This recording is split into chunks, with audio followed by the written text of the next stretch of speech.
It's groovy. Step up in the scene and it's me now. If you ain't got the sauce, then please leave now. Out in Cali, but I come from the D-town. Sway, hit me up, let me get a freestyle. Like, let me get on Sway in the morning. Groovy in the booth every day, every morning. My new-ish got you looking way too corny. If I start this up, then label me the warning. His song, his man, I swear this rain pouring. Radio rappers sounding way too boring. Double XL shit had me snoring. No shots though, no shots though. Yeah, feeling groovy, feeling so nice like this is a movie. If they This was the Barbershop dude. Oh yeah. So that dude, he's hella funny and interesting.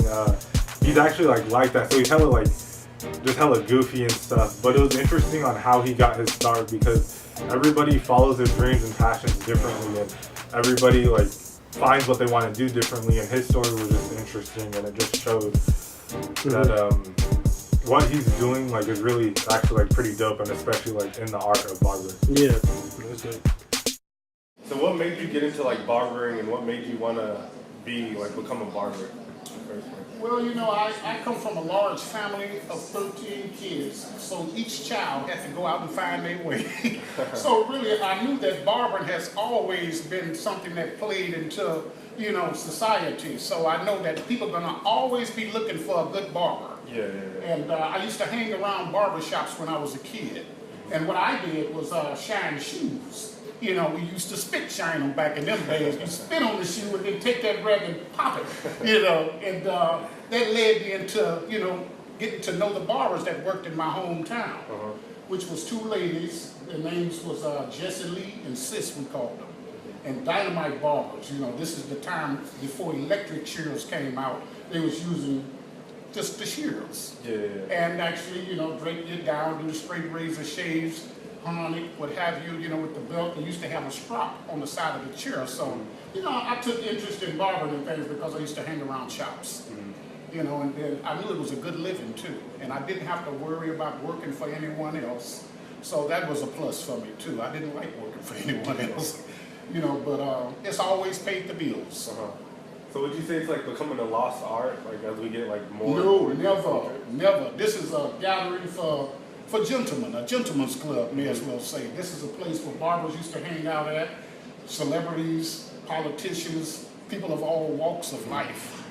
So that gave you the opportunity to actually converse with these different people. And you don't think they're ever gonna die? You don't think never, ever. You're gonna always need a haircut. And I don't care where you go, you can be in a matchbox. But if they got people in there, you're gonna be able to cut your way out of there. Guaranteed. Would you say there's a difference between black barbershops and regular barbershops? Well, black barbershops, we seem to let our hair down just a little bit more than some of the, I would say Caucasian, Asians, or what have you. We like to talk, we like to socialize, we like to have fun, And really that's what a barbershop is all about. It's a gentleman's club, but nowadays things have changed a little bit to where you got, ladies and guys, all of them working together pretty much. At one time it was just the guys alone. Because barbers, we used to do a lot more than just cut hair. We did health and operations, dental work, So it's a few things that most barbers, actually I must say, is very creative and very artistic. They know a lot more than barbering. Most of them are very bright people, I would say.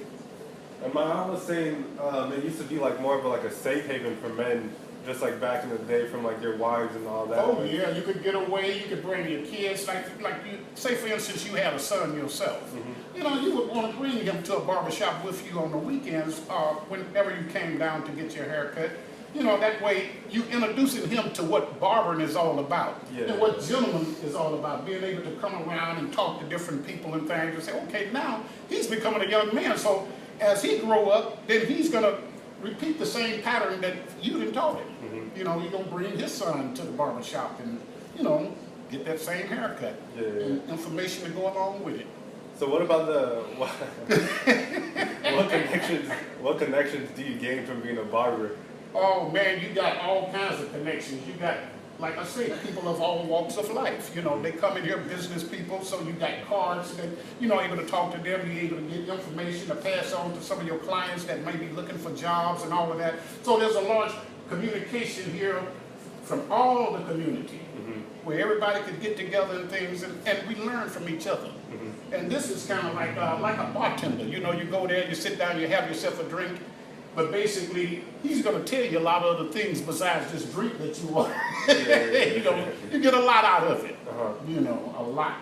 So how have barbershops changed like throughout the years, like as you grown up? Well, you know, now things have changed a little bit. I would say that it's kind of universal, so really I don't see too much of a change because you just come in and shoot the same breeze you would if you was going back in the day. You know, it ain't changed that much. You know, a little bit, maybe the music, you know, maybe the styles a little bit that changed compared to when I was coming up. You know, other than that, it's pretty much the same, I would say. Just, if you like people, you'll like barbering. Because all you're going to do all day is talk. Well, what do you think about the styles today, like all the new, like all the things like the kids are doing?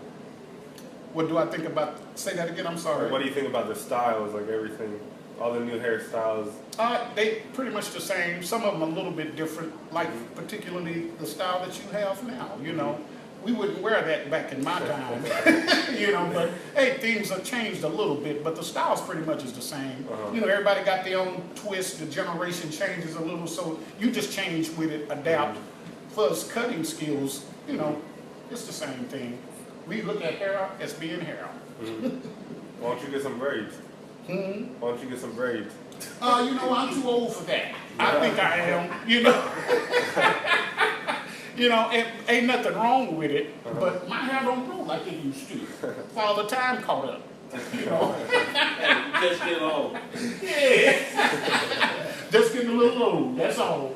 And still better.